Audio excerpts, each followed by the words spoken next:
Muy buen día. Deseamos que esta sesión del día de hoy sea para ustedes muy significativa, muy importante. Les damos la más cordial bienvenida desde el Paseo de la Reforma en la Ciudad de México. Esta conferencia organizada por Fundación IMSS en el marco de su programa de educación continua para el personal de salud. Es un honor contar con su presencia y participación en esta jornada de sesiones que están dirigidas al trabajo sobre temas relacionados a la salud mental. A nombre de quienes integramos Fundación IMSS y de manera especial de la maestra Analía de Fátima García García, directora general de esta institución, agradecemos su confianza e interés en nuestras actividades académicas. Fundación IMSS es una institución que se dedica a apoyar y complementar los esfuerzos del Instituto Mexicano del Seguro Social en áreas claves como la salud, la investigación,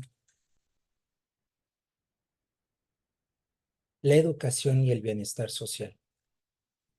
Esta conferencia estará destinada al dolor desde una aproximación psicoanalítica. En este sentido, agradecemos la presencia de las personas que se han conectado desde diversas partes e instituciones de México y de otros países como Francia y España. Ya vemos por aquí algunas personas conectadas del Estado de México, del Estado de Chiapas, de Nuevo León. En fin, estamos muy felices de tenerlos aquí, de muchas partes de la República Mexicana. Estaremos conversando al final con una sesión de preguntas y respuestas con nuestra gran ponente el día de hoy. El objetivo de esta conferencia, El dolor, una aproximación psicoanalítica, está destinada a la reflexión y al análisis sobre el dolor desde una perspectiva psicoanalítica.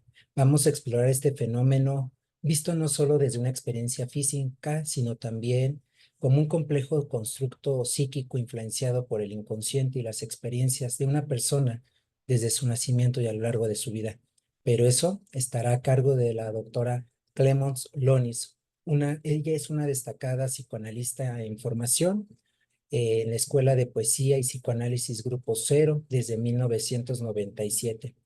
Ella es integrante activa de los talleres de poesía de Grupo Cero. En 1991 inició su formación como artista plástica en el Círculo de Bellas Artes de Madrid y ha realizado más de 30 exposiciones de esculturas, diseños, pinturas y performance en Madrid, Lille y Berlín. En 1995 comenzó su formación en la Escuela de Psicoanálisis y Poesía Grupo Cero en Madrid y en los años siguientes abrió la consulta de psicoanálisis en esta misma ciudad. Lonis también dirige una escuela de idiomas que ofrece sus servicios a través de Skype, donde forma profesores con pedagogía basada en psicoanálisis. Desde 2011, codirige la revista de poesía en francés La poesía es la salud y la salud es la poesía, de difusión gratuita. En 2013 comenzó clases de canto y a componer canciones con letras de poemas de Menaza, publicado su primer disco, El amor existe y la libertad. Por cierto, tenemos un disco, quien esté interesado, podemos ver la manera de hacérselos llegar, un obsequio que nos mandó la doctora Clemence Lonis. También ha ofrecido más de 50 conciertos en Madrid y otras ciudades españolas. Desde 2017 codirige el grupo Cero Televisión, una televisión cultural online de producción independiente centrada en el psicoanálisis y la poesía, que produce 4 programas semanales. También desde 2017 es coeditora de la revista de poesía, Poesía más Poesía, una publicación gratuita dirigida por mujeres. Como poeta ha publicado 3 libros y actualmente está trabajando en un cuarto. Sin más preámbulos, cedemos el micrófono a la doctora Clemence Lonis. Muchas gracias por estar. Estamos muy felices y honrados por tu presencia. La dejamos. Buen día. Muy bien, muchas gracias, Saúl, por esa presentación. Bueno, yo estoy muy contenta de estar aquí con vosotros esta noche para mí y estoy desde Madrid. Así que muchas gracias, Saúl, por esa oportunidad y a la Fundación IMSS. El tema entonces que pretendemos abordar hoy es el tema del dolor. Es un tema bien evidente, bien evidentemente importante, que es algo que permanece ligado a lo largo de toda nuestra vida, ¿verdad? Desde el nacimiento hasta la muerte y a la vida de todos los seres humanos. Y como vosotros sois profesionales de la salud, pensar que la asistencia al dolor es una de las principales funciones, ¿no?, que os corresponde. Así que ampliar la comprensión de esa manifestación tan importante en la vida de los seres humanos es una necesidad para todos nosotros. Y tener la posibilidad de utilizar ese instrumento teórico que es el psicoanálisis es un bien para todos y para toda la humanidad. Y vamos a ver un poco por qué presento el asunto de esta manera. Entonces, como decíamos, el dolor es una experiencia universal y a la vez individual. Es decir, que un trastorno que los profesionales de la salud encuentran en los pacientes en todos los contextos, ¿no?, que es algo importante.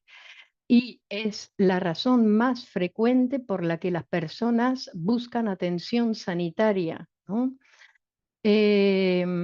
Además, una persona que padece de dolores en todas las maneras, vamos a decir, a menudo también siente angustia y busca de todas las maneras posible alivio. Así que el desafío para acercarnos al dolor es poder pensarlo como puramente subjetivo, es decir, ni dos personas experimentan el dolor de la misma manera, ni dos episodios de dolor producen respuestas o sentimientos idénticos en la misma manera. Por eso, que lo que nos va a interesar desde el psicoanálisis no es tanto el síntoma dolor, que también, sino el sujeto doliente. Porque si cada dolor es diferente para cada sujeto, nos vamos a ocupar de lo que el paciente dice de su dolor y de lo que representa ese dolor para él, ¿no? Es decir, no que está establecido a veces, ¿no?, con termómetros para indicar la cantidad de dolor, sino que vamos a escuchar cómo el paciente habla de su dolor.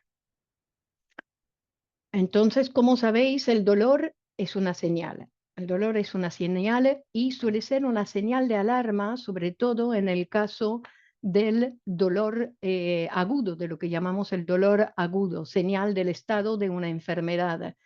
Y también lo podemos pensar como el dolor como señal prototípica, vamos a decir, de la representación de nuestro cuerpo. A veces incluso es una señal de que nuestro cuerpo está vivo, ¿no? El maestro Miguel Oscar Menaza, que también es el fundador de la Escuela de Poesía y Psicoanálisis Grupo Cero, dice que a veces enfermarse es una manera burda de sentir el cuerpo, ¿no? Cuando no nos duele nada, el cuerpo no cuenta, viaja con nosotros, dice Menaza. Bueno, así que el dolor tendría que tener una función protectora, ¿no? Una señal, que hay algo que va raro, ¿no? Que es el caso, como decía, en el dolor agudo. Pero a veces pierde esa función, como en el caso del dolor crónico, donde podemos considerarlo como una enfermedad en sí. Entonces, sabemos que el dolor psíquico puede existir sin el dolor físico, por ejemplo, en el caso de la ansiedad, en el caso de la depresión, pero no puede existir dolor físico sin dolor psíquico. No existe dolor físico sin la participación de lo psíquico. Por ello, es imprescindible poder acercarnos a la teoría psicoanalítica para poder pensar el dolor más allá de lo orgánico, más allá de la lesión y más allá de lo orgánico.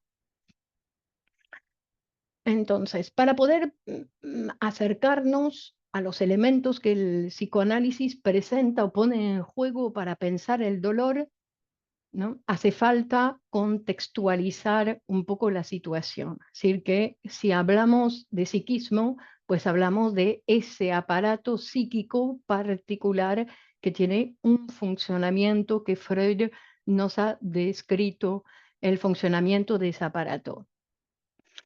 Em, Gracias a él, evidentemente, gracias a Freud, sabemos, porque eso es una de las primeras nociones que nos va a transmitir, es que el aparato psíquico está regido por el principio de placer. El principio de placer quiere decir una mínima tensión en el aparato, muy poca excitación.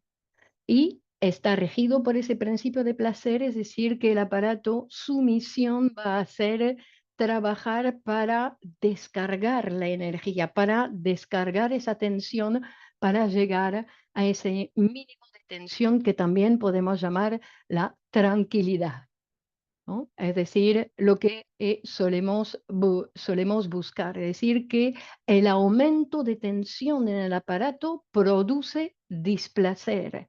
Pero no solamente displacer, puede también producir dolor, también puede producir angustia, culpa, es decir, todos esos sentimientos que pueden aparecer como desagradables. Es un aumento de la excitación, de la tensión.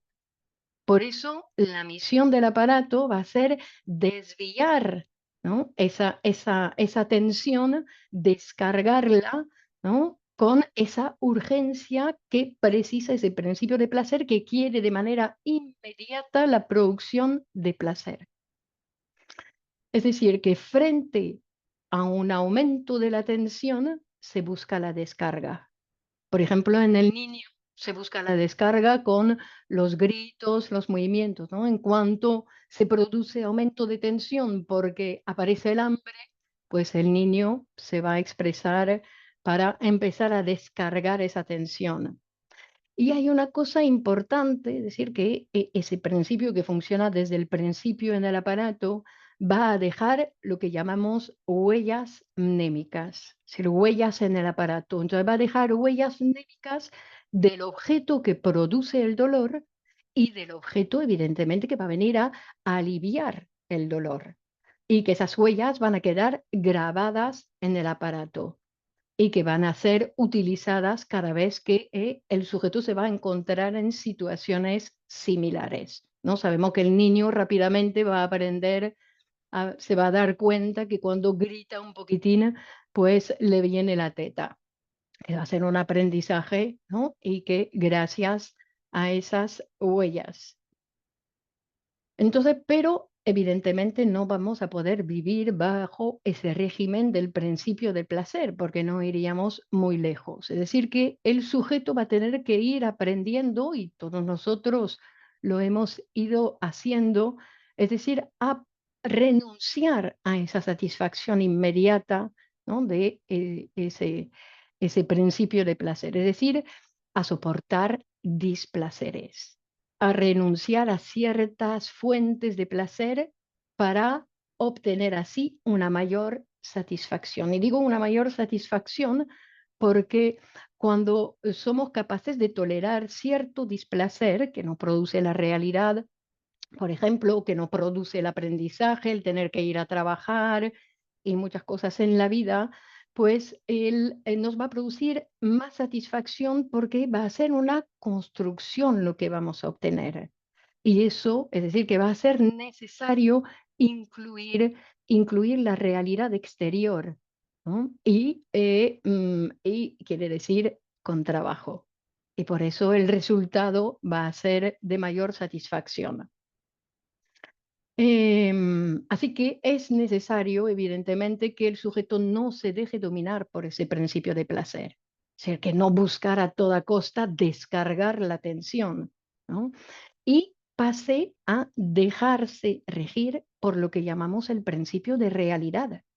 Y el principio de realidad, pues incluye el tiempo, los demás, la realidad exterior. Por eso que todo eso va a permitir una consecución también de placer, pero posponiendo, digamos, posponiendo la inmediatez, ¿no? Entonces, por un lado, vemos un poco las intenciones de ese aparato psíquico, ¿no? Y su fin consiste en disminuir la tensión y alcanzar el placer. Entonces, cuando vemos ese aparato que funciona en todos nosotros de ese mismo modo, nos podemos preguntar cómo entendemos entonces la permanencia del dolor. ¿Cómo podemos entender que exista ese dolor crónico o esas personas que tienen dolor de cabeza, ¿no? Durante horas, por ejemplo? Que podríamos pensar que a nivel psíquico, como si hubiese un mal funcionamiento del aparato. Pero claro, Freud nos va a decir, el aparato no funciona mal, no es un mal funcionamiento. Vamos a ver lo que está en juego justamente cuando el resultado produce dolor. Y ahí vamos a introducir el término de libido. El término de libido que hace referencia a nuestra energía psíquica, a esa energía que está en nuestro aparato psíquico. Y vamos a ver que Freud saca ese término de un libro de un autor que se llama Albert Moll en 1898, que ya este señor escribió un libro que se llamaba Investigaciones sobre la libido sexual. Y Freud toma ese término líbido para la teoría psicoanalítica y para designar lo que es la manifestación de la sexualidad. Es decir, que cuando hablamos de libido, hablamos de la energía sexual, que es nuestra energía psíquica. Recordar que cuando en psicoanálisis hablamos de sexualidad, no hacemos referencia a lo genital, que lo genital es una parte de la sexualidad humana. La sexualidad humana, ¿no? Decimos en psicoanálisis, es todo lo que está tocado por la palabra o que puede llegar a serlo. Es decir, está en todo lo que concierne el ser humano, tiene que ver con su sexualidad, con esa energía. Entonces, recordemos también que Freud empezó antes de presentar su primer aparato psíquico en la interpretación de los sueños en 1900. Antes nos presentó casos y es desde ahí que empezó a investigar, antes de producir la teoría psicoanalítica, desde casos de histeria. Y en los casos de histeria, porque eran principalmente casos de histeria que llamaban por conversión, es decir, que los síntomas se originaban a partir de esa libido sexual que había sido o que es rechazada, reprimida por el yo y pasa a ser inconsciente. Y es desde lo inconsciente, en el aparato psíquico, que se pone en marcha mecanismos para conseguir satisfacciones sustitutivas que aparecen en la conciencia. Es decir, que en la conciencia y en el cuerpo, en el caso de la histeria por conversión, ¿no? Por conversión. Es decir, que hay una excitación psíquica que en lugar de descargarse de manera psíquica, es decir, por ejemplo, hablando, pues el sujeto va a reprimir esa energía, va a reprimir esa representación y va a utilizar la energía para producir algo en el cuerpo, ¿no? Que puede ser una dermatitis, que puede ser una parálisis o puede ser manifestaciones en el cuerpo. Vamos a ver después, iremos viendo un poco más sobre eso de la historia, de la histeria, perdona. Es decir, que se descarga esa energía, ese aumento de energía, se descarga en síntomas somáticos, ¿no? Es decir, en el cuerpo. Pero no se neutraliza el dolor ni el displacer. Es decir, que igual puede haber dolor. Entonces, en el estudio de esta libido, que también hablamos de las pulsiones sexuales, ¿no? Que fueron accesibles al análisis, Freud demuestra que es algo muy complejo, ¿no? En Tres ensayos para una teoría sexual, en 1905, Freud nos va a hablar de todas esas fases o esas etapas de la constitución de nuestra sexualidad por varias fases y que también hablamos de pulsiones parciales. Y cada una de ellas, eso es muy interesante porque cada una de ellas inmutablemente está vinculada a una fuente del cuerpo, a una parte del cuerpo del cual extrae el estímulo. Es decir, que esa libido, esa pulsión parte de ciertos puntos, ciertas zonas erógenas del cuerpo. También tiene un objeto y también tiene un fin. Y el fin de ese movimiento libidinal, de ese movimiento pulsional, va a ser siempre, en todos los casos, va a ser la satisfacción o la descarga, que sería lo mismo, es decir, que siempre llega a descargar, ¿no?, esa su energía. Y el objeto que va a entrar también en juego, que es una parte esencial dentro del movimiento libidinal, es el objeto que es lo menos ligado a la pulsión. Y además es un objeto que puede ser trocado por cualquier otro objeto. Es decir, que la pulsión, ¿no?, que podemos, que tendría, que tiene la capacidad de esa pulsión de cambiar de objeto. El sujeto no tanto, pero la libido sí que tiene esa posibilidad. E incluso no solamente tiene la posibilidad de cambiar de objeto amoroso a otro objeto amoroso, a otro objeto amoroso, a un trabajo, a otro trabajo, un proyecto, otro proyecto, pero que también puede orientarse hacia la propia persona, es decir, tomar a su propio yo como objeto. Eso es una particularidad también, ¿no?, que tiene que ver con ese ser humano tan especial que somos y tan complejo.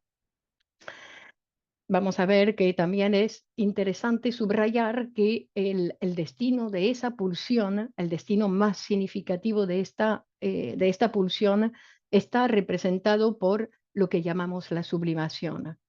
Y la sublimación es un movimiento libidinal, porque cuando hablamos de la libido hablamos de ese movimiento. Es decir, que vamos a ver que la movilidad de la libido es lo que, entre otras cosas, movilizamos en un análisis. Y la sublimación es una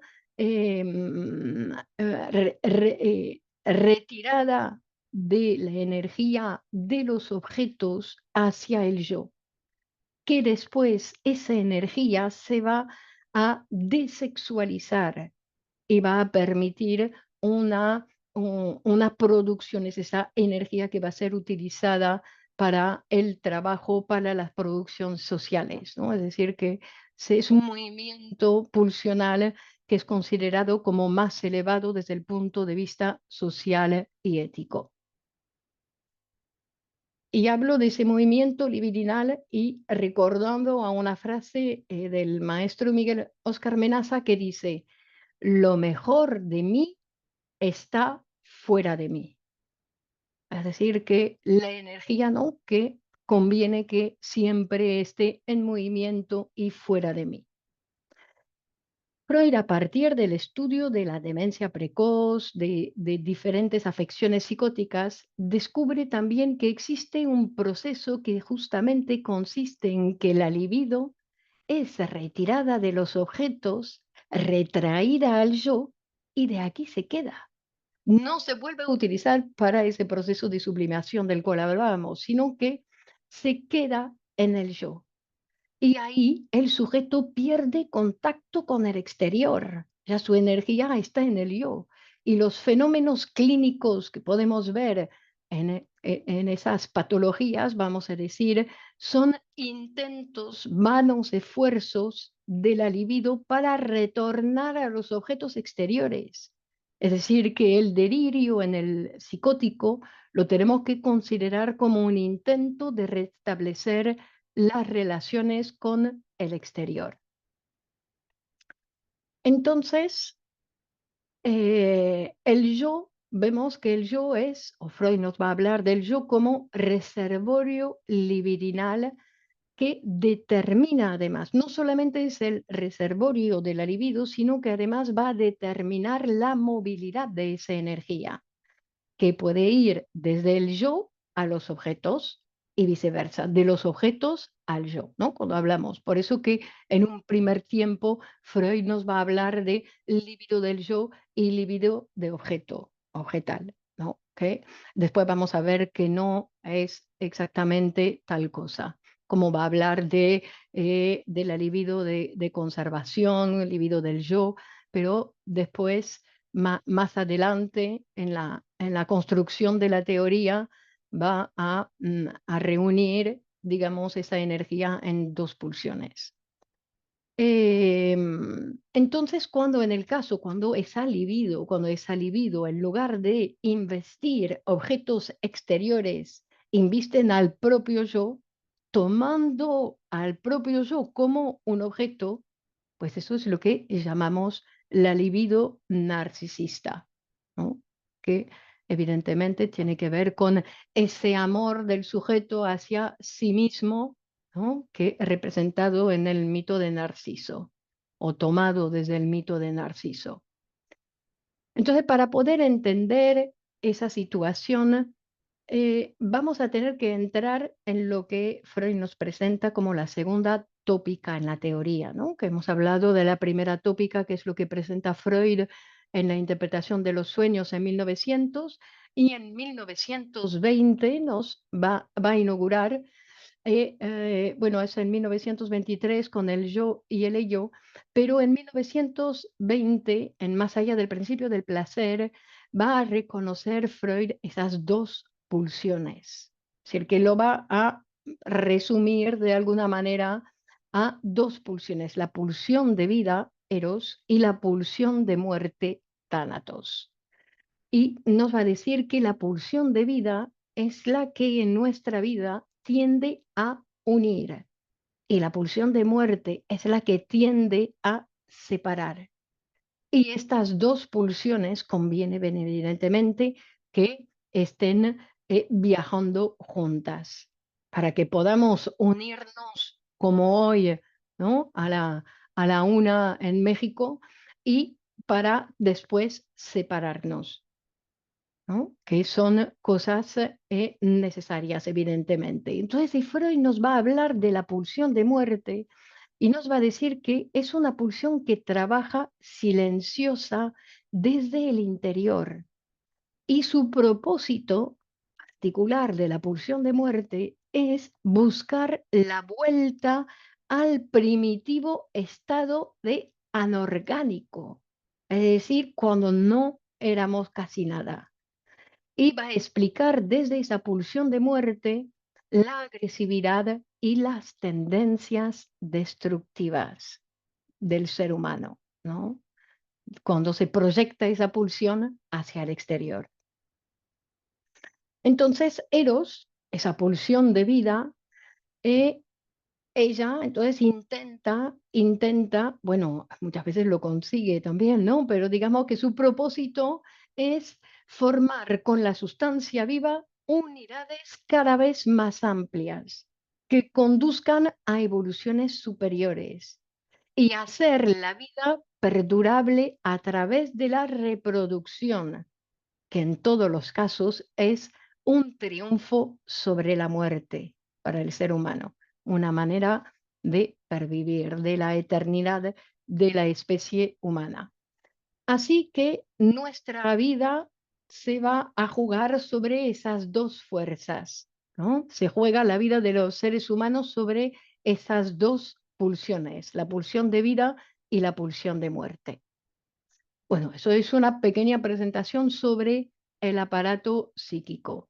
Ahora vamos a volver a nuestro tema más centrado sobre el dolor. Entonces ya sabemos, y ustedes saben, evidentemente, que alguien que está quejado de un dolor deja de interesarse por el mundo exterior, que va a retirar su libido del mundo exterior para ocuparse de su dolencia, ¿no? Es decir, que el enfermo retrae su libido al propio yo concentrando toda la energía en la curación, o en el órgano lesionado, o en la curación, o en su yo para la curación. Es decir, que va a retirar su libido de los objetos amorosos, su interés libidinoso, y decimos que ahí el sujeto deja de amar mientras sufre. Es muy interesante, ¿no? Como ver que como que no podemos hacerlo todo a la vez, es decir, que hay que elegir. Y cuando viene el dolor, pues no nos queda más remedio que ocuparnos de lo que nos pasa. Es decir, que la libido y el interés del yo no se diferencian. La libido y el interés del yo no se diferencian.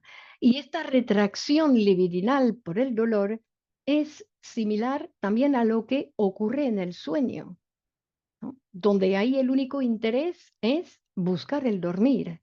Del mismo modo, vamos a retirar de nuestra libido del mundo exterior, la vamos a concentrar en el yo para poder dormir. Incluso hay mucha gente que sufre de insomnio porque no puede del todo retirar la libido del mundo exterior. Y entonces, claro, se quedan despiertos. Es decir, que es un movimiento que no tiene que la retirada de la libido hacia el yo, ¿no? Que va a producir, digamos, modificaciones en la distribución libidinal, no es algo negativo que se ocurre en fenómenos como el sueño. Y que entonces, claro, esa modificación de la distribución libidinal también produce modificaciones en el yo. Entonces vamos a ver que el dolor psíquico, cuando hablamos de ese dolor psíquico, lo vamos a relacionar con una pérdida o con la inamovilidad de la libido. Es decir, que cuando hay detención de la libido, produce dolor. La detención de la libido produce dolor, ¿no?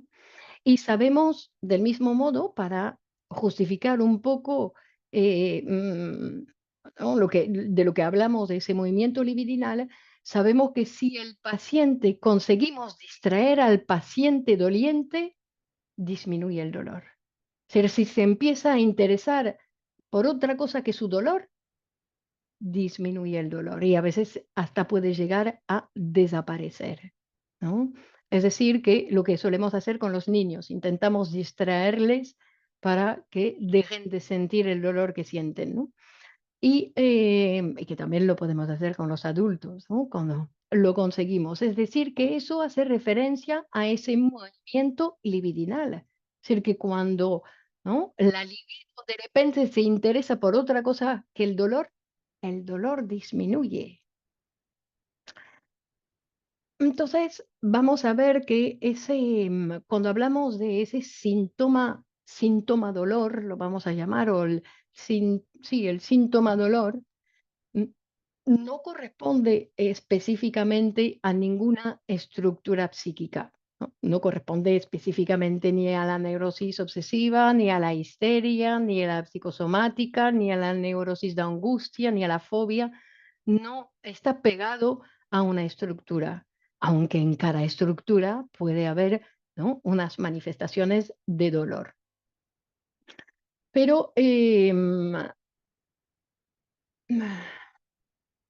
Pero escuchar al paciente hablar de su dolor nos puede orientar para saber desde qué estructura está hablando, ¿no?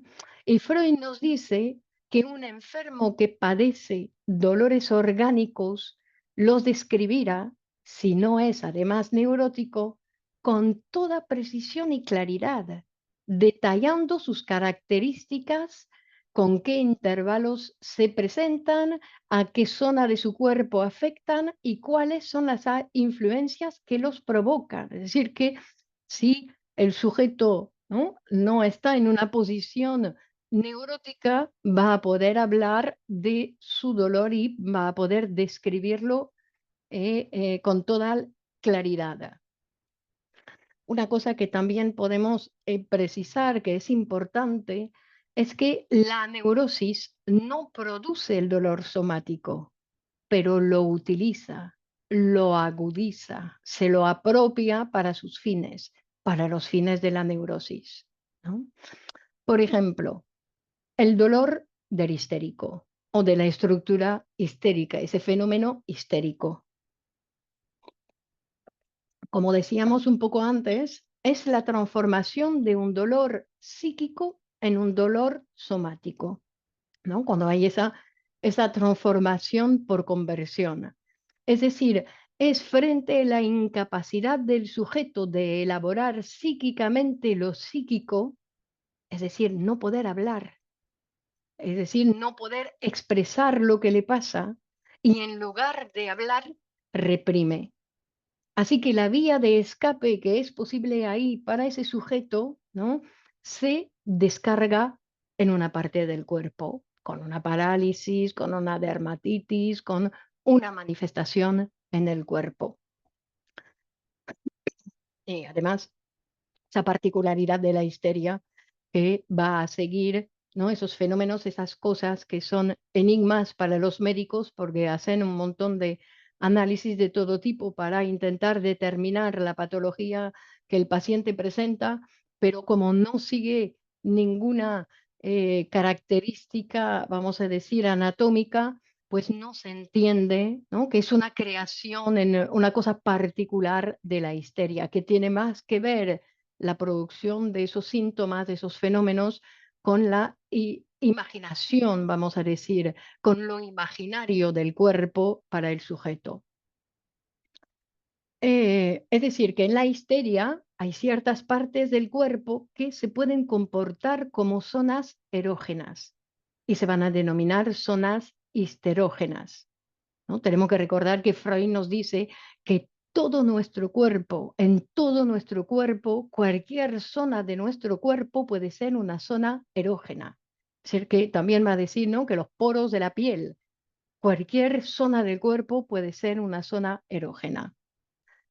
Y el paciente histérico o la paciente histérica, cuando va a hacer referencia a su dolor, va a subrayarlo, pero su atención no se va a enfocar específicamente sobre los dolores, ¿no? Que va a hablar de los dolores solamente como un fenómeno concomitante, es decir, que lo que le importa en el relato es los pensamientos, las sensaciones enlazadas a dichos dolores, no a los dolores ni a lo orgánico que le pasa. Sí, por eso el paciente histérico no habla del órgano afectado, ¿no? Ah, recordemos, no habla del órgano afectado en lugar de hablar, ¿no? La tendencia en la estructura histérica, la tendencia es a reprimir, a ser inconsciente. Todo lo que aparece como displacer, pum, se reprime. Pero claro, sabemos que todo lo que se reprime no desaparece, sino que vuelve a manifestarse. Se retorna, decimos el retorno de lo reprimido. Em, También en el caso de la hipocondría, por ejemplo, cuando el dolor somático es producto de una hipocondría o de una enfermedad orgánica, hay también retracción libidinal.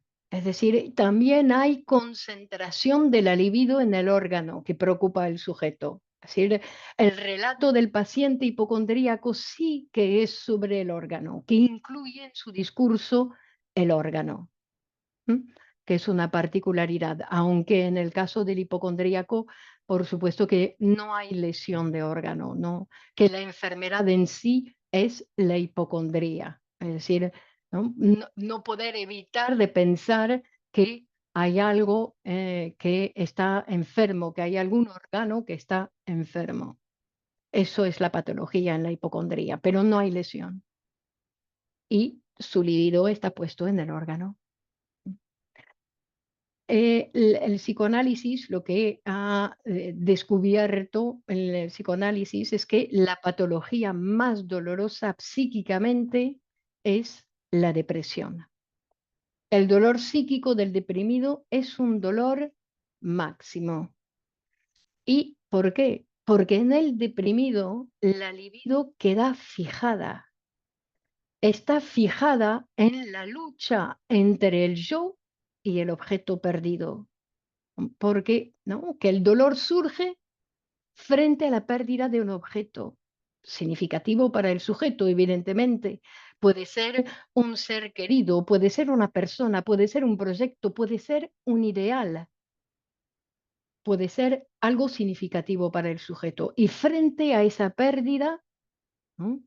Esa pérdida, en fait, el melancólico, la particularidad del melancólico que no renuncia a la pérdida, no acepta haber perdido y se apropia del objeto perdido. Entonces ahí el dolor parece que es una detención de la libido. El deprimido tiene mucha dificultad para sustituir un objeto por otro, por eso se queda con lo perdido, que sería lo conveniente. En todos los casos, lo conveniente es poder sustituir un objeto por otro objeto. Por eso incluso Freud subraya que una característica de buena salud mental es la capacidad de sustituir. Es decir, que la libido, la pulsión, la libido, nuestra energía psíquica, tiene esa capacidad de sustituir, de pasar de un objeto a otro. Y incluso, mire qué interesante, que lo que presenta, quizás muchos médicos también lo hayan visto, es que frente a perturbaciones graves de la distribución libidinal, por ejemplo, como en los casos de la melancolía, hay alivio cuando se le comunica al paciente que tiene una enfermedad orgánica, experimenta un alivio de la melancolía, ¿no? Que eso es un fenómeno también que hemos visto, es decir, que la melancolía se interrumpe por la presencia de la enfermedad orgánica. Después vamos a ver por qué. Ahora vamos a entrar en el tema, yo diría, central cuando hablamos del dolor.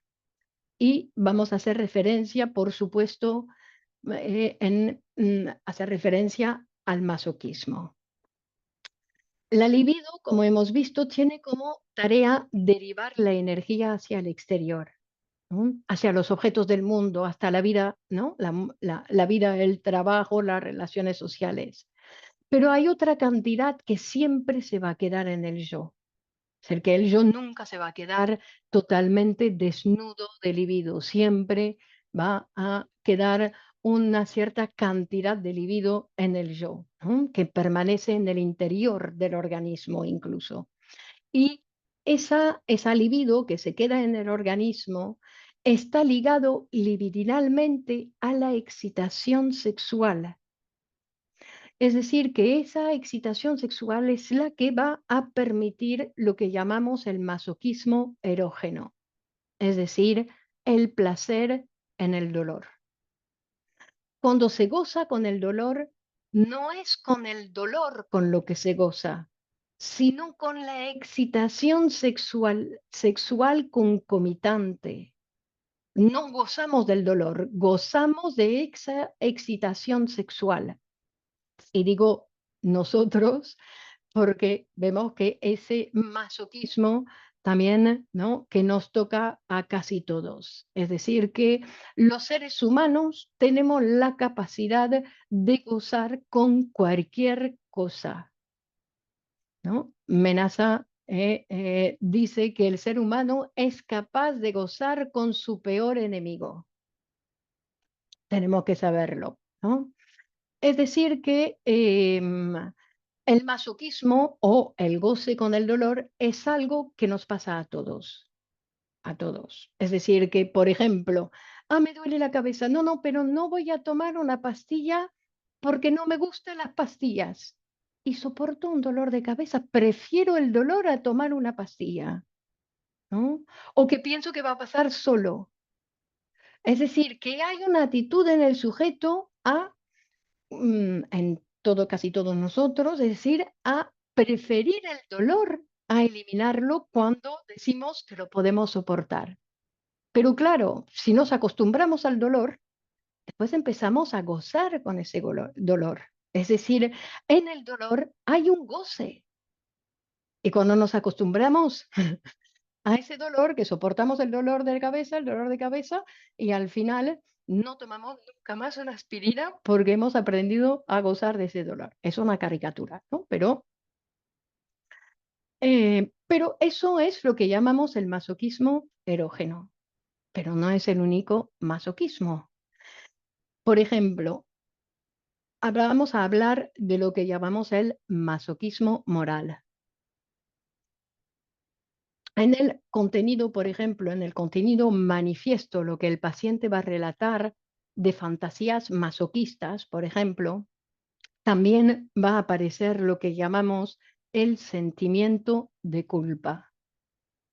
Es decir, que el sujeto ha cometido un delito o un pecado y por el que merece castigo. El delito, el pecado que el sujeto ha cometido, tiene que ver con su posición edípica, tiene que ver con un deseo infantil. Y eso es lo que llamamos el masoquismo moral. Porque cuando hablamos de dolor, la particularidad del dolor, y eso es muy importante, es muy difícil hablar del dolor de un sujeto doliente sin que esté en juego también la culpa. Sé que cuando hay dolor, por algún lugar está la culpa. Cuando en psicoanálisis hablamos de culpa o de sentimiento de culpa, hablamos de un sentimiento de culpa inconsciente. Es decir, que el sujeto, aunque se llame sentimiento de culpa, no siente la culpa, pero aparece el castigo. Y el castigo puede ser, ¿no? Tiene un abanico enorme de posibilidad de manifestación de castigo. ¿M? Entonces, la culpabilidad es inherente a todo ser humano. Hace parte de nuestra constitución, ¿no? Y el problema es cuando esa culpa dirige nuestros pasos, dirige nuestras acciones. Y otra cosa que nos dice el psicoanálisis es que la culpabilidad es una de las afecciones más intolerables para el sujeto, es un aumento de la tensión más intolerable. Por eso que el sujeto va a buscar por todos los medios posibles la posibilidad de aliviar esa culpa. ¿Y cómo la va a aliviar? Buscando un castigo. ¿Y cómo busco el castigo? Por ejemplo, mira, ¡ay! Me he castigado sin querer, supuestamente. Es decir, que hay gente que se castiga con una enfermedad orgánica. Hay gente que se castiga con un matrimonio infeliz. Hay gente que se castiga arruinándose, perdiendo el trabajo, cuando todo le va súper bien y de repente pierde el trabajo. Castigo. Bueno, es decir, que podemos considerar que el dolor también tiene que ver con ese alivio de la culpa. Incluso, a veces con lo de la culpa se ve que el sujeto tiene una cierta tranquilidad, pierde el trabajo y no se inmuta. Dice, sí, he perdido el trabajo, pero casi está aliviado. Pero no por la pérdida del trabajo, sino porque es un castigo y ha tranquilizado su culpa. Y a veces, ¿no? Vemos gente que tiene una reacción un poco rara frente a lo que le ha pasado, que tiene un alivio sobre lo que le ha pasado, el drama que le ha pasado, pero porque está en relación con la culpa. Y el dolor también sirve para tranquilizar la culpa. E incluso decimos que la intensidad del dolor es directamente proporcional a la intensidad de la culpa. Si la culpa es grande, el dolor es grande. Pero claro, cuando hablamos de sentimiento de culpa, no queremos decir ni que se trata de un asesino, ni de que se trata de una mala persona, ¿no? Está en relación con un deseo sexual infantil, es decir, que no tiene que ver con la realidad. Y en ese masoquismo moral, también una característica particular es que lo que importa, es el castigo, y no importa de quién viene el castigo, ¿no? Porque hay un masoquismo donde el sujeto quiere que sea el castigo que venga de la persona amada, por ejemplo. Pero en el masoquismo moral, ¿no? Puede venir de cualquier persona. Decimos que el masoquista moral es el que tiende la mejilla para que le den otra bofetada, y otra, y otra. Entonces, si el dolor y el displacer dejan de ser señal de alarma, como suele ser en el dolor agudo, es decir, que ya no son advertencias para el sujeto de que hay algo que funciona mal, sino que se constituyen ellos mismos en metas, es decir, que es el fin. El dolor es el fin, es lo que quiero conseguir. Entonces ahí vemos que el principio del placer, del cual hablábamos al principio, ¿no? Lo que Freud llama el guardián de nuestra vida anímica, queda anulado. Ya no hay más, ya no hay más principio de placer, ¿no? Por eso que vamos a ver que el sentimiento inconsciente de culpa en el sujeto es uno de los mayores peligros para nuestros propósitos médicos, para la producción de salud. Porque vamos a ver que hay sujetos que prefieren aferrarse a su condición de doliente, que el enfermo resiste a la curación porque prefiere su dolor, no quiere renunciar a su dolor. Es lo que también en psicoanálisis llamamos las reacciones terapéuticas negativas. Es decir, que en cuanto el sujeto ve que quizás va a poder liberarse de sus dolencias, ¿no? Ahí o vuelve para atrás, vuelve desde el inicio, digamos que vuelve con los síntomas con los cuales ha empezado su análisis, por ejemplo, o abandona el tratamiento para poder seguir doliéndose. Es decir, que hay sujetos para quienes es imperioso mantener cierto grado de sufrimiento en la vida, ¿no? Y incluso que vemos que esa gente, que esos sujetos padecen, ¿no? De una cosa, esa cosa desaparece, encuentran otra y así sucesivamente y viven sufriendo, ¿no? Y que pretender eliminar ese sufrimiento en el sujeto es un error, porque ese sufrimiento es necesario para tranquilizar su culpa. ¿No? Entonces, cuando decíamos que la enfermedad orgánica puede aliviar un caso de depresión, hacemos referencia a eso por la necesidad de sufrimiento, que en el fondo es por necesidad de castigo. Por eso, entonces antes se castigaba con la depresión y ahora se castiga con la enfermedad orgánica. Entonces se puede aliviar la depresión, ¿no? Se cambia uno por otro. Entonces lo que el psicoanálisis nos muestra, que en todo dolor, que sea psíquico o orgánico, está implicado el goce del sujeto. Decíamos que el sujeto es capaz de gozar con cualquier cosa, ¿no? Y nos muestra también que el narcisismo nos preserva de enfermar. Si tengo la libido en el yo, ¿no?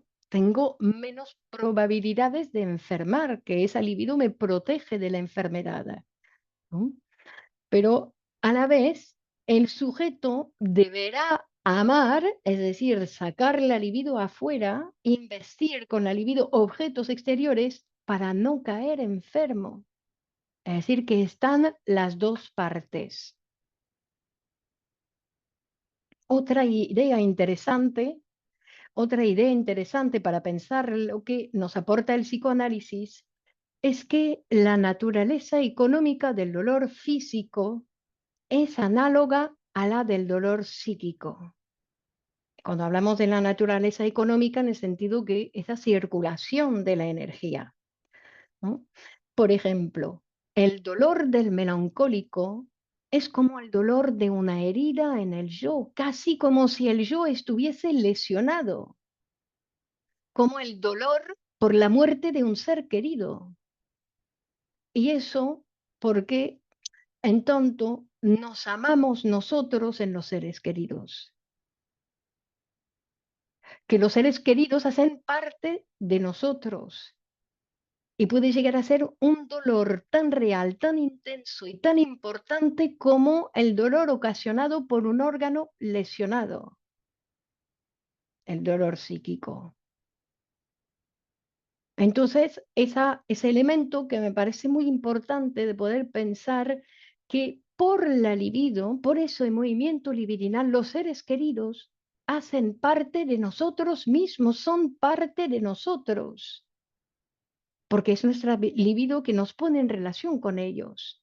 Por eso que cuando alguien muere, alguien de nuestro entorno que muere, es como si se muriera un fragmento de nuestro propio yo. Es una parte nuestra que desaparece. Por ejemplo, se muere alguien que yo veía todos los lunes, esa persona desaparece, pues esa parte de Clemence también ha desaparecido, porque esa Clemence que estaba en relación con esa persona ya también va a desaparecer. Es una parte mía que ha desaparecido. Entonces, en el caso de la, estamos terminando, queda poco. En el caso de la enfermedad orgánica, entonces lo que veíamos es que todo el interés del yo, que la libido en este caso es narcisista, que recae en el órgano enfermo, ¿no? Y hay un poeta que y además es un mecanismo necesario para la curación. Y hay un poeta que dice, concentrándose está su alma en el estrecho hoyo de su molar cuando le duele los dientes, por ejemplo, ¿no? Para, como imagen para explicar la situación. Es decir, que también en la enfermedad orgánica la libido está detenida. El dolor surge cuando la libido está detenida. En el caso del diente, en el órgano afectado. ¿No? Y lo que decíamos, frente a una distracción de esa posibilidad de la movilidad de la libido, puede disminuir la percepción del dolor. ¿No? Eh, y la particularidad también frente al dolor, por eso que hay que poder aliviar el dolor en todos los casos, porque hace que frente al dolor la libido se retrae en el yo y el sujeto abandona todas las cosas del exterior, no le interesa ya ni su trabajo, ni la cultura, ni las relaciones sociales, abandona sus amores por sus dolores, por su dolor. ¿Mm?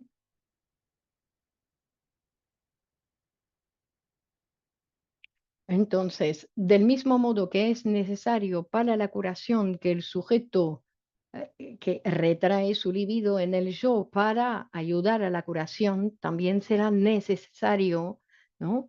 Para restaurar, ¿no? La relación con el mundo, que el interés del sujeto hacia el semejante, hacia el mundo exterior, ¿no? Es decir, que deberá volver a amar para curarse. Y eso es la propuesta del psicoanálisis. Es decir, movilizar esa libido, porque muchas veces la gente sufre por esa inmovilidad de la libido. Y cuando uno empieza su psicoanálisis, lo primero que se pone en movimiento es la libido, con esa nueva relación que el sujeto va a establecer ahí con el profesional. Pero Freire, que también nos habla de los inconvenientes, porque claro, el sujeto no se le va a dejar curar así porque sí, sino que va a poner, ¿no? Como decíamos antes, resistencia, porque Freud descubre que el sujeto abandona con dificultad las posiciones de su libido. Es decir, que siempre en el sujeto, en todos nosotros, hay una resistencia a abandonar la satisfacción masoquista y la satisfacción en general. Es decir, hablamos de satisfacción masoquista en el sentido que es la que tendríamos que abandonar. Pero Freud nos dice que cualquier posición de nuestra libido nos cuesta abandonarla. Incluso dice cuando en el tratamiento el sujeto ya ha conseguido esa movilidad libidinal y no acepta, ¿no? Ha encontrado otro objeto, pero no se desprende de su forma de gozar. Por eso que el psicoanálisis es muy importante, porque también otra cosa que presenta el psicoanálisis que dice que el verdadero goce humano es hablar y ser escuchado. Pero claro, no hablar de cualquier forma, no hablar en cualquier situación, sino hablar en ciertas condiciones nos salva en un marco con una escucha específica. Es decir, que el psicoanálisis nos va a permitir aprender otros modos de goce, que ya no voy a necesitar ni del dolor ni de la enfermedad para gozar. Voy a aprender, por eso decimos que es aprender a hablar, a decir las cosas en lugar de reprimir, como hace la histeria. Y por otro lado, está la culpabilidad. Si decimos que es inherente al sujeto, que todos tenemos sentimiento de culpa, ¿qué hacemos? Y además es inconsciente, no es que yo pueda decidir qué voy a hacer con eso. Por eso que es conveniente psicoanalizarse, porque como es un mecanismo inconsciente que tiene que ver con lo edípico, con mis deseos sexuales infantiles, no lo puedo eliminar, pero sí puedo aprender a arreglármelas con la culpa. Es decir, aceptar los deseos hostiles y renunciar al goce del castigo.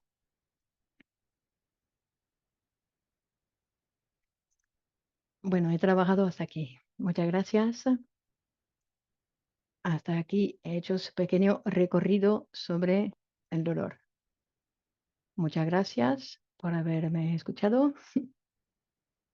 Doctora Clemos, muchísimas gracias a la doctora Clemos Lonis por su excelente conferencia, por su trabajo, que ya en sus presentaciones también, en su experiencia que tuvimos con ella durante el congreso, el segundo congreso FIMS de Salud Mental que se realizó en el mes de junio de 2024 aquí en Ciudad de México. El doctor Luis Tamayo hace una referencia sobre su trabajo y dice, lo que ella presenta aquí no es un trabajo de ayer o de dos libros, es un trabajo de muchos años, es un trabajo de muchos textos.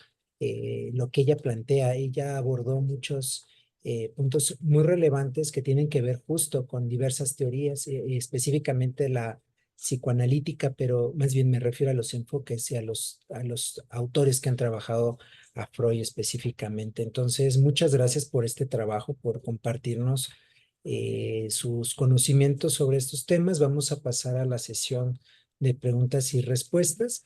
Recuerden que con esta conferencia cerramos, esta tercera conferencia, cerramos nuestro ciclo post-congreso del Congreso FIMS 2024. Estaremos dirigiendo nuestra energía para la tercera edición que se realizará en el mes de junio de 2025. Para quienes están ahora puedan ustedes también estar al pendiente y poder acudir a este gran evento.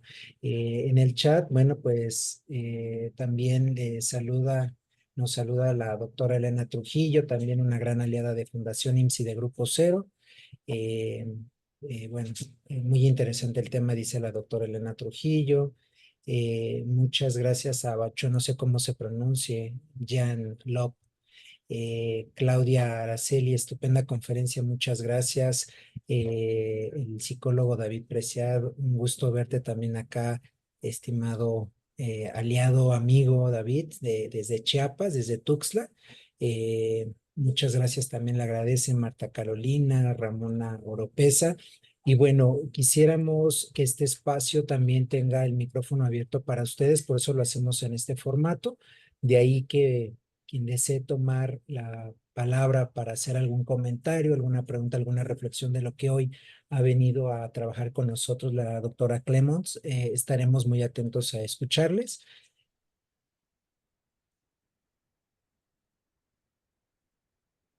Gustavo, muy interesante la propuesta del psicoanálisis. Gracias, Clemons, por la explicación. Muchas gracias, ha sido muy interesante desde España, Nerea Sánchez. Muchas gracias a quienes también nos escuchan de otros países. Es un honor y un gusto tenerlos en este espacio virtual. Maricruz Gutiérrez, gracias, doctora Lonis. Ha sido gran importancia sus conocimientos compartidos. Sí, habrá un link para poderse registrar en el Congreso. Estaremos próximamente dando noticias sobre esto.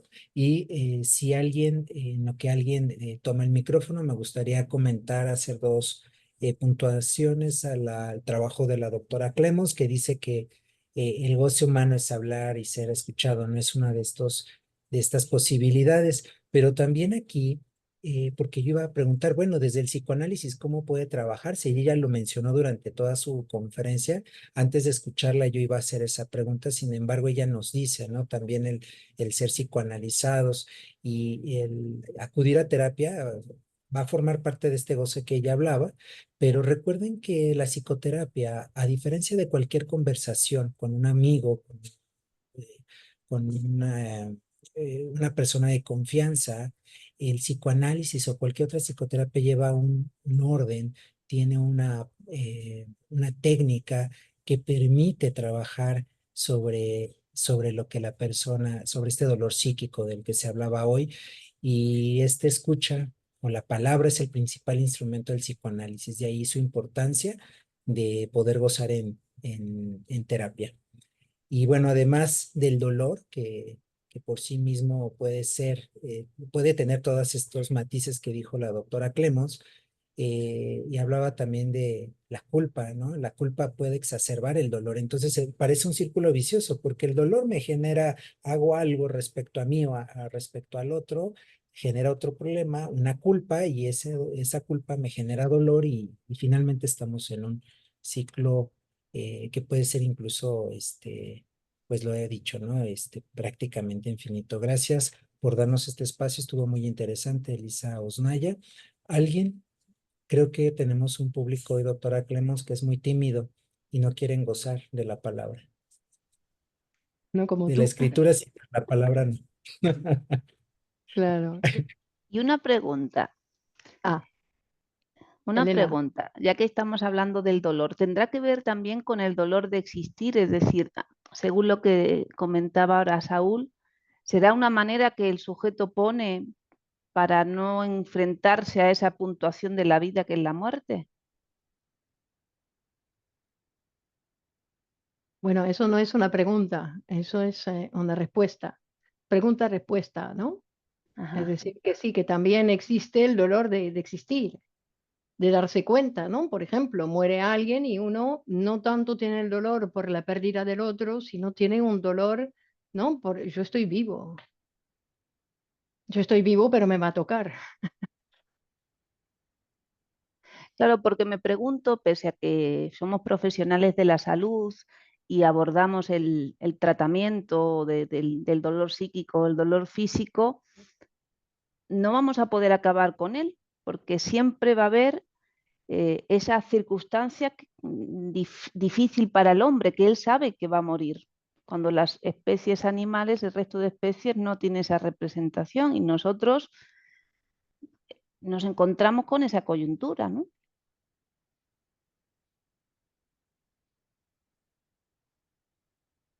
Que eso Podemos enseñar sería, al paciente a hablar y a tener otra relación con esa representación, ¿no? claro, que sería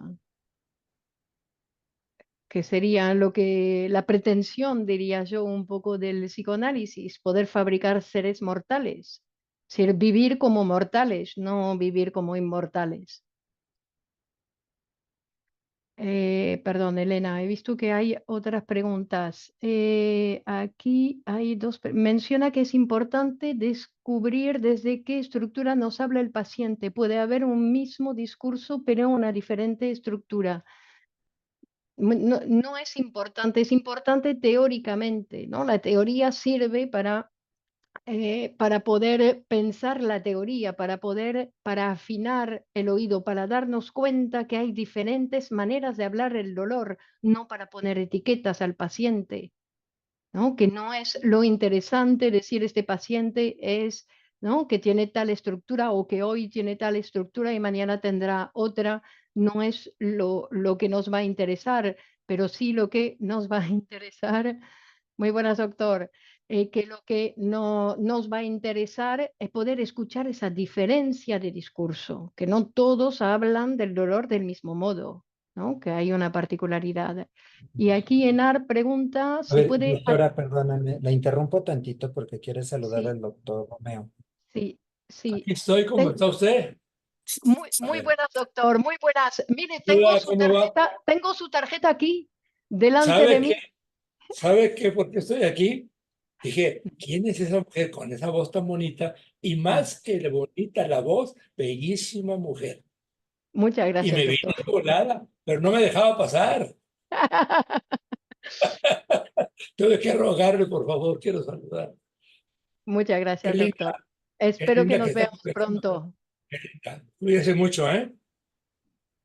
Igualmente, Bueno, hasta igualmente. luego. Gracias. Hasta luego, chao. Entonces, otra pregunta dice, ¿se puede atraer a una persona con fibromialgia o algún dolor intenso al psicoanálisis o no se debe intentar? Por supuesto, no es se debe intentar, se debe hacer. Doctora, ¿es posible que el sujeto no quiera enfrentar el dolor y por eso puede caer en la parafrenia? Pero, ¿cómo sería? No, uno no sé si elige no querer enfrentar el dolor. ¿Cómo sería no enfrentar el dolor?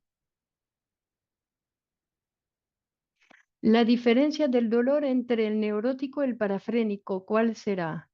Pero no es la diferencia del dolor, es la diferencia de cómo el sujeto va a hablar de su dolor. ¿No? Acuérdense que no hay una manera de decir que cada uno hace referencia cuando vemos los doctores, bueno, vosotros los médicos, que tenéis un paciente que viene con el dolor de cabeza y cada uno como habla de su dolor de cabeza, nadie habla del mismo modo de su dolor de cabeza.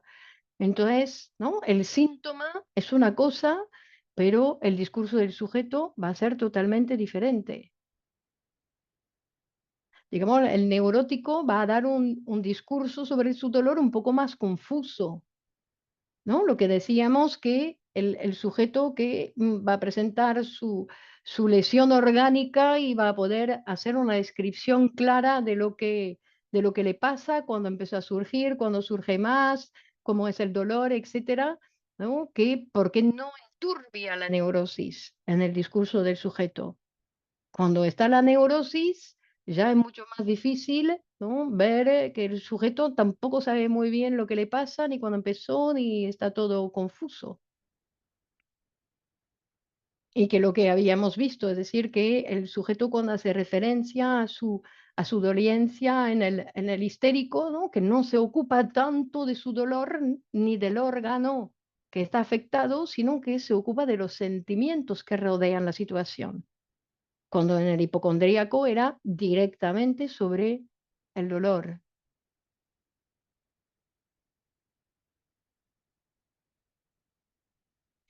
Doctora, a través de la terapia puedes tener una manifestación del dolor más funcional, llegar a la sublimación. Claro, bueno, podríamos pensar, bueno, no sé, no me voy a atrever, pero digo, porque el trabajo analítico también tendrá más que ver con la sublimación, ¿no? Es un trabajo. Pongo ahí en juego mi discurso para que otro pueda escuchar, donde yo no sé muy bien lo que digo, pero lo voy diciendo para que otro escuche algo que yo no sé lo que el otro escucha, ¿no? Que habrá algo también y cómo se produce un nuevo sujeto, porque la particularidad del psicoanálisis, claro, se produce un nuevo sujeto. Hay autoconocimiento y autotransformación, entonces se produce algo nuevo en el sujeto. Y ese sujeto nuevo, pues, transforma sus relaciones sociales. No es una cosa solamente de uno. Es que cuando uno se cuida, va cuidando, es una generosidad cuidarse. No es algo, no, hay gente que dice, me tengo que ocupar de mí mismo. No, no. Es que cuando me ocupo de mí, estoy ocupándome de toda la gente que me rodea. ¿No? Si estoy siempre ahí triste, triste, triste, triste y de repente me pongo alegre, pues toda la gente alrededor va a poder beneficiarse de mi sonrisa.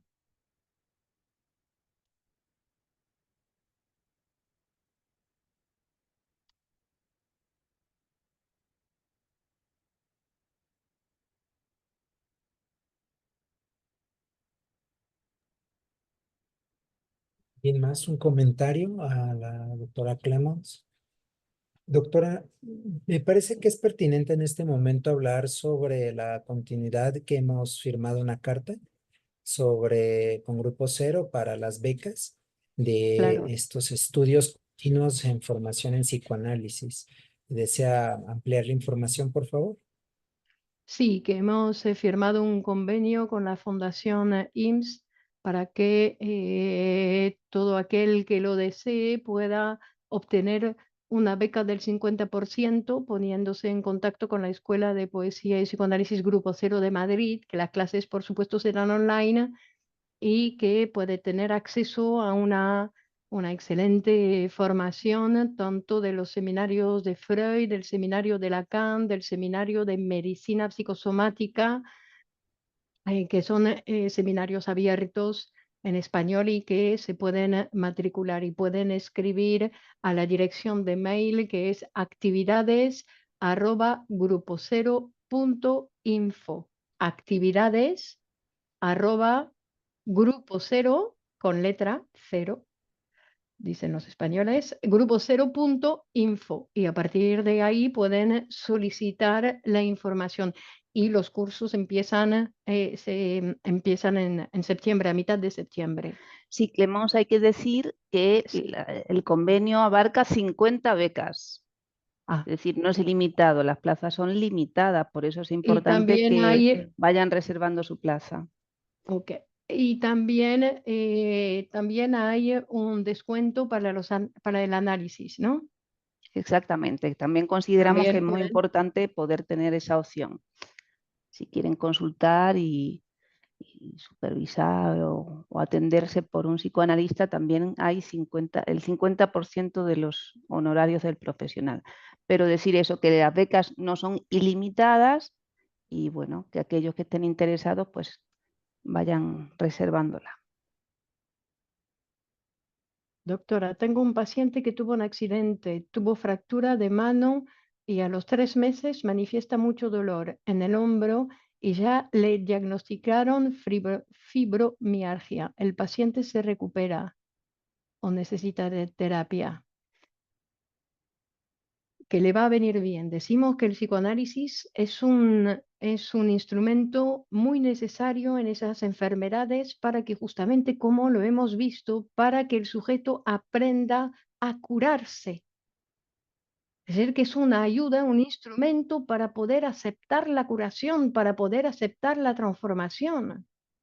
Porque hay sujetos que no aceptan, no es un problema ni siquiera de la medicina, es un problema psíquico que el sujeto no tolera curarse, no quiere, que con su dolor en el hombro o con su dolor en la mano tiene beneficios a los cuales no quiere renunciar. Entonces, más allá de la excelencia del doctor, no se va a curar porque tiene demasiados beneficios con su enfermedad. Por eso que el psicoanálisis en esos casos es muy benéfico porque va a permitir que el sujeto pueda aceptar la curación, la transformación. Clemens, y en cuanto a ese beneficio, a ese goce, ¿no? de placer, de gozo en el dolor, ¿qué papel jugaría en una persona la repetición? Es que se establece más el dolor en la repetición, Mm. ¿no? Si tú me das una bofetada aquí, me termina gustando. Es que el problema es eso, porque si el ser humano es capaz de gozar con cualquier cosa, mira, hay gente que va a la guerra y le goza matar, y goza con matar a los demás. ¿Cómo desenroscamos al paciente de ahí, de esa repetición? Bueno, lo que hemos dicho, aprender a hablar.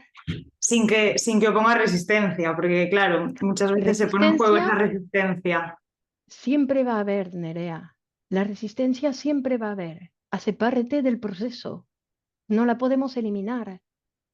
Por eso que el trabajo analítico es un poco un tira y afloja. Un tira y digo sí y después digo no. Y después digo sí y un Sí. poco no. Entonces tenemos que, no es que se entrega, a veces al principio de un tratamiento parece que el paciente se entrega total y de repente, ¡pum!, se bloquea y ya. Hay que aceptar que hace parte del proceso, que nadie acepta el cambio así. Si la mayoría de nosotros no queremos cambiar, no queremos cambiar. Totalmente. Gracias.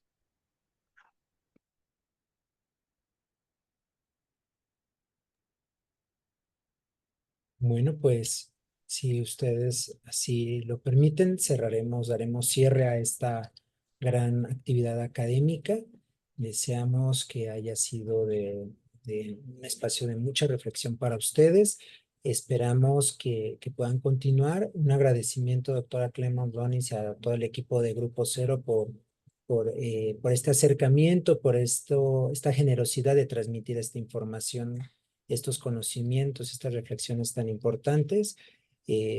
Nuevamente les convocamos a poder continuar siguiendo la página de Fundación IMSS. Estaremos dando noticias sobre otras actividades. Deseamos que tengan una excelente tarde para quienes están en España, una excelente noche. Y nuevamente repito, nuestras transmisiones en vivo sobre estas videoconferencias en materia de salud mental darán seguimiento, y síganos a través de nuestras redes sociales. Hasta pronto y muchas gracias. Muchas gracias, Saúl, y muchas gracias a la Fundación IMSS. Fue un placer estar con vosotros y espero que nos veamos muy pronto. Sí, eso lo Eso, tenemos que hacer que ir posible. organizando, ¿no? Muy bien, Sí. genial. Bien. Muy bien, muchas gracias. Un abrazo a todos. Chao, chao, hasta pronto, chao.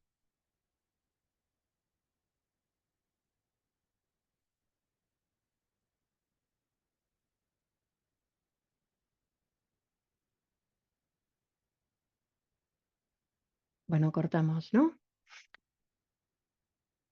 Adiós, adiós.